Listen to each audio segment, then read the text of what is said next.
Hi, welcome to the Motion Picture Notion. I'm your host, Gabriel Burton, and today I want to talk about what makes a movie scary and what makes a movie very formulaic. So I'm going to be discussing The Curse of La Llorona and Annabelle Creation. Not today.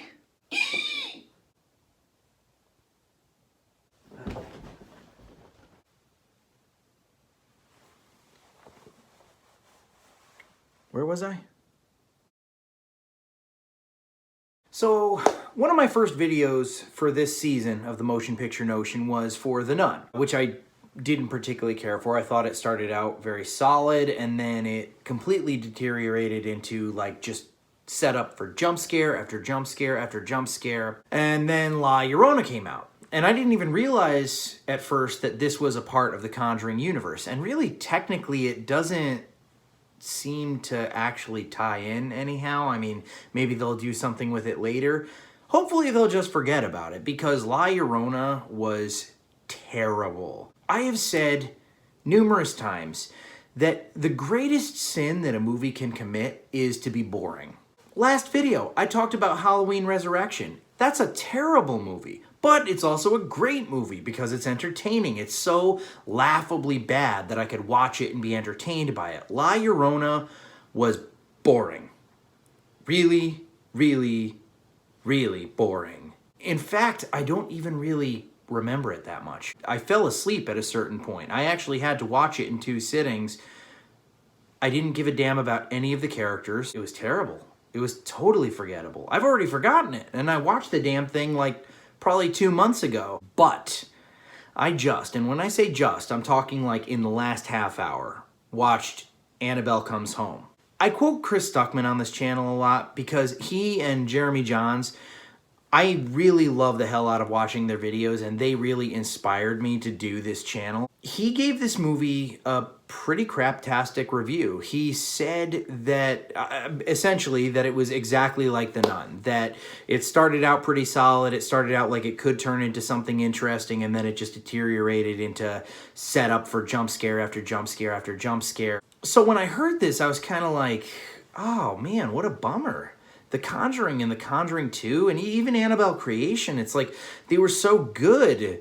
It's like such a solid horror franchise, and it's not even just a franchise, it's a universe. I was gonna say it's really the first time that's been done, but that isn't true, isn't it? I mean, that was done back in the time of the Universal Monsters. Anyways, I'm getting off track. I just watched it, and I wholeheartedly, in just about every way imaginable, disagree with Chris Stuckman. And again, I went into this like expecting it to be like The Nun. I went into this like, get ready, like this movie's gonna start out good, it's gonna start out interesting, and then it's gonna totally shit the bed last minute. No.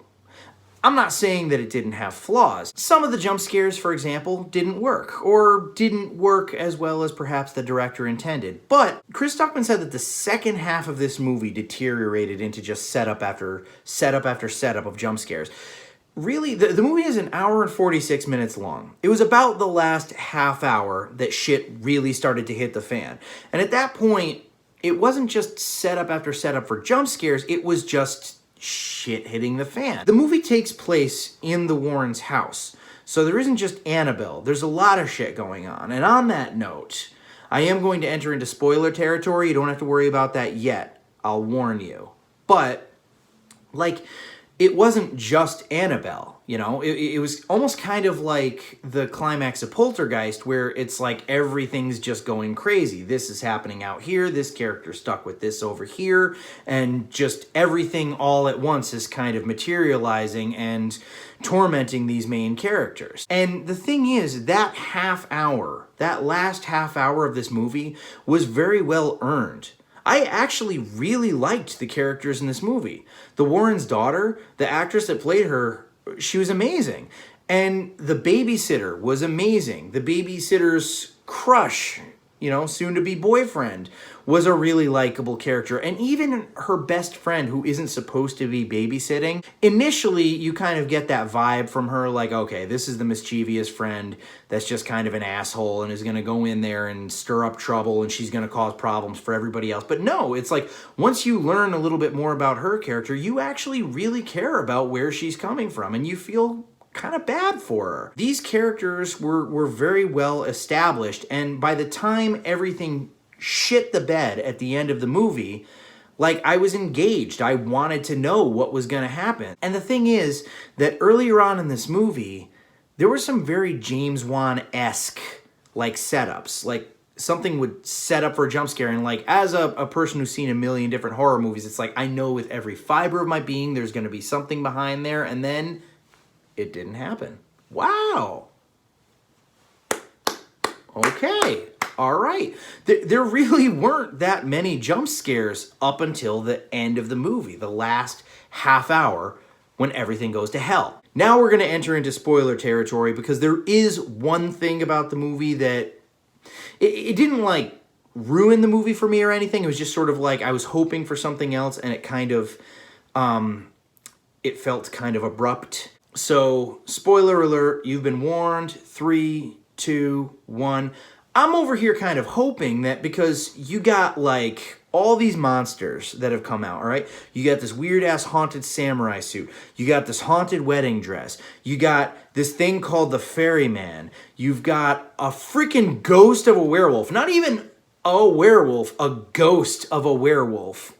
CG aside, I didn't give a damn. I thought that was freaking awesome. But you have all of this shit getting loose in the house. And that friend that I mentioned earlier, the one who I thought was an asshole initially, but then as shit gets fleshed out, it turns out her dad died in a car accident. She was driving the car. It wasn't her fault, but she carries that guilt with her. So she really, really wants to, she's not just like screwing around with demons, she's not just like, what if I touch this? What if I, it's like she has a reason for going through the Warren stuff and really having that enthusiasm about like kind of sneaking into that room and messing with things. So you do really feel bad for her. And then of course when shit hits the fan, she gets probably tormented more than anybody, honestly. But at any rate, there's all these freaking monsters. And that was another thing that Chris Stuckman brought up, that he felt that it was just sort of like a setup for future Conjuring universe movies, which, I mean, yeah, okay, to a degree, but I'm down. I want a Ferryman movie. I definitely want to see the Ghost of the Werewolf. I heard that might be the Conjuring 3. I'm down. I would love to see that. They had a great opportunity with this movie that I felt they utilized very well in kind of making the Warrens' house come to life. It's a great haunted house movie. What I was hoping for, I was hoping that for some reason or another, the Warrens were going to come home early. And they were going to find their daughter and these two girls just like in the shit, like demon here, demon there, everything. And it's like they were going to have to like work. They were going to have to do like multiple exorcisms at once to like close the gate. They established early on in the movie that Annabelle is sort of like a spirit amplifier, kind of. Other spirits are attracted to her presence. So that's why I mean, it wasn't a total cop-out, but it was sort of like, basically at the end of the movie, the daughter holds up a cross to the freaking demon, and then the babysitter takes the Annabelle doll and puts it back in the glass case, which you learn that the glass panes are from like some sort of a church, so they're blessed. That's why she's incarcerated in there. And then once they put Annabelle away, everything else just stops. The Warren's daughter had some sort of a line. It was like a Tangina-esque line, this house is clear. It was something, like the spirit's back, the monkey's back in the bottle. I don't know, like one of those freaking lines. And then everything else just kind of stops. And they already established that this friend who went down there, to try and communicate with the ghost of her dad, like, they even ask, she says, like, what else did you touch? And she said, everything. It's like, these items are all cursed in their own right. They didn't need Annabelle to make them come to life. So the fact that by putting Annabelle away, everything else just goes away, I don't fully buy that. But it wasn't like an insult of an ending. I feel that it was a little bit abrupt. I do kind of wish that the Warrens had a little bit more involvement in the ending. It wasn't perfect. And as I said, some of the jump scares weren't perfect. Some of them didn't work as well as the director probably anticipated they would. But this movie was like nowhere near what Chris Stuckman was saying of like the whole second half just deteriorates. No, this movie actually builds, I would say, quite well. And the last half hour is worth the wait. By that point, you have so much character development that you actually have like an emotional investment in what's going on. So, this gives me hope.